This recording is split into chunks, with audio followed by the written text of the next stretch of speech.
வணக்கம், welcome back to my channel. இன்றைக்கி நாம் ஒரு அருமையான டேஸ்டான பன்னீர் கடாய் ரெசிபி தான் பார்க்க போகிறோம். இதை நம்ம நார்த் இந்தியன் ஸ்டைலில் ரொம்பவே அருமையாக எப்படி செய்யலான்றதை இன்றைக்கி நம்ம பார்க்கலாம்.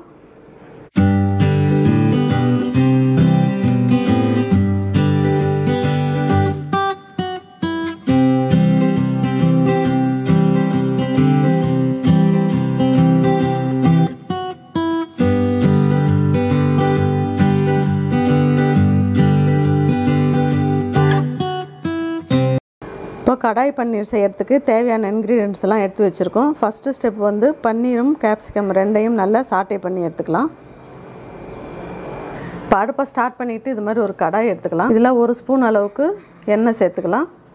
1 ஸ்பூன் அளவுக்கு பட்டர் அதையும் இதில் சேர்த்துக்கலாம். பட்டர் நல்லா மெல்ட் ஆகிடணும்.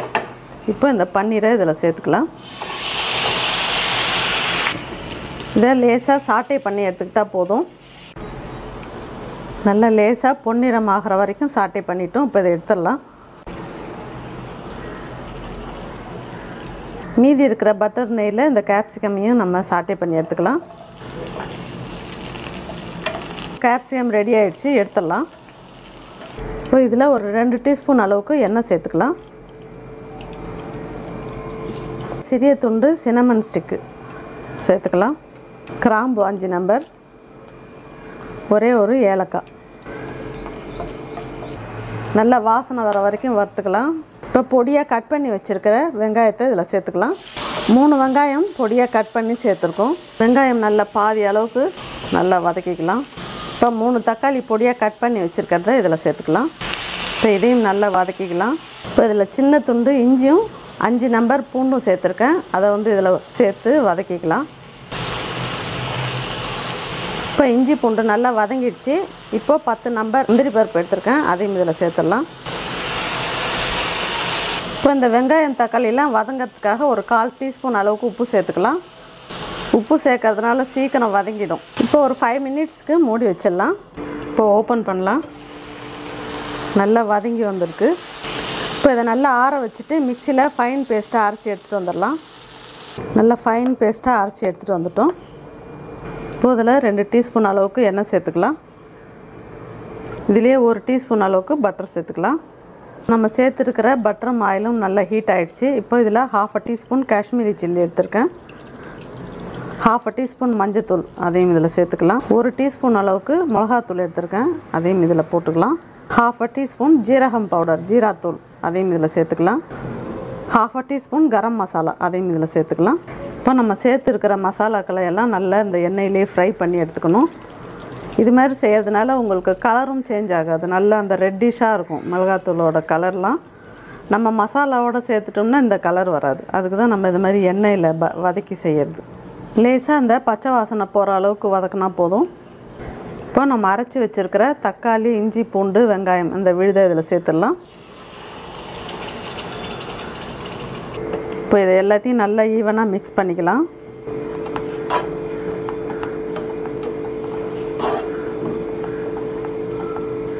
இப்போ இதில் 1/4 கிளாஸ் அளவுக்கு தண்ணி சேர்த்துக்கலாம். கடாய் பன்னீருக்கு மட்டும் கிரேவி நல்லா திக்காக இருக்கணும், அதனால் ரொம்ப தண்ணி சேர்க்கக்கூடாது.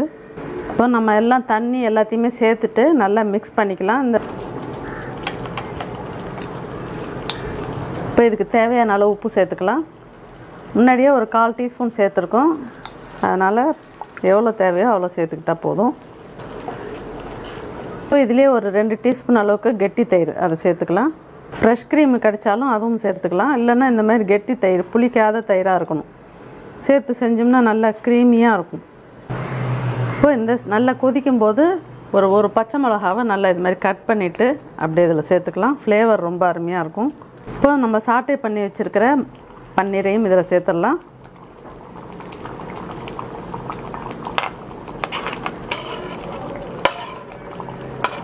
கேப்சிகமும் இதில் மிக்ஸ் பண்ணிடலாம். பன்னீர் கேப்சிகம் ரெண்டையும் சேர்த்துட்டு நல்லா மிக்ஸ் பண்ணிக்கலாம்.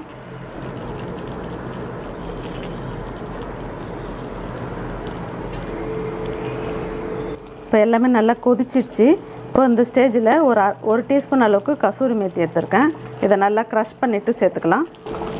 நல்லா கையால் இது மாதிரி நல்லா க்ரஷ் பண்ணிக்கணும். அப்போ தான் நல்லா ஃப்ளேவர் நல்லா இறங்கும்.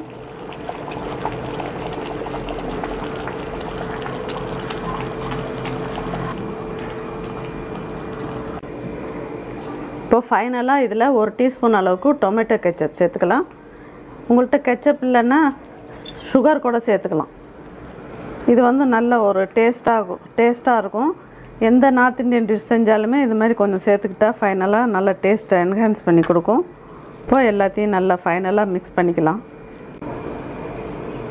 கசூரி மேத்தி, டொமேட்டோ கெச்சப் எல்லாம் சேர்த்த உடனே ஒரு நல்ல வாசனை அருமையாக வருது. அருமையான டேஸ்ட்டில் நார்த் இந்தியன் ஸ்டைலில் நம்ம இன்றைக்கி கடாய் பன்னீர் செஞ்சுருக்கோம். கடாய் பன்னீர் மட்டும் எப்போவுமே நல்ல திக்காக இருக்கணும் கிரேவி.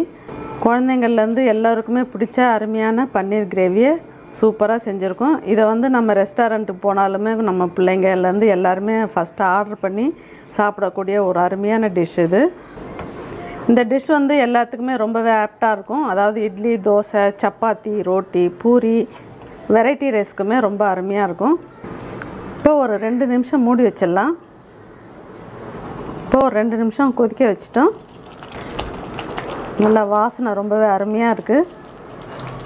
ரெஸ்டாரண்ட் ஸ்டைலில் பன்னீர் கடாய் ரெடி ஆகிடுச்சு. இப்போ இதை நம்ம சர்விங் பவுலுக்கு மாற்றிடலாம்.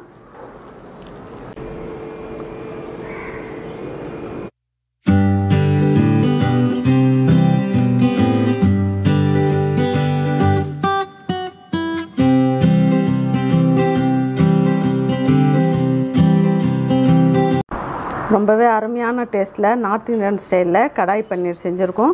இந்த ரெசிபி வந்து ஹோட்டலில் ரெஸ்டாரண்ட்டில் எப்படி செய்கிறோமோ அதே மாதிரி செஞ்சுருக்கேன்.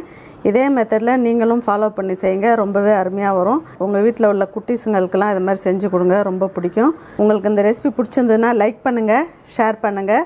ஃபஸ்ட் டைம் சேனலை பார்க்குறவங்களா இருந்தால் சேனலை மறக்காமல் சப்ஸ்கிரைப் பண்ணுங்கள். தேங்க்யூ.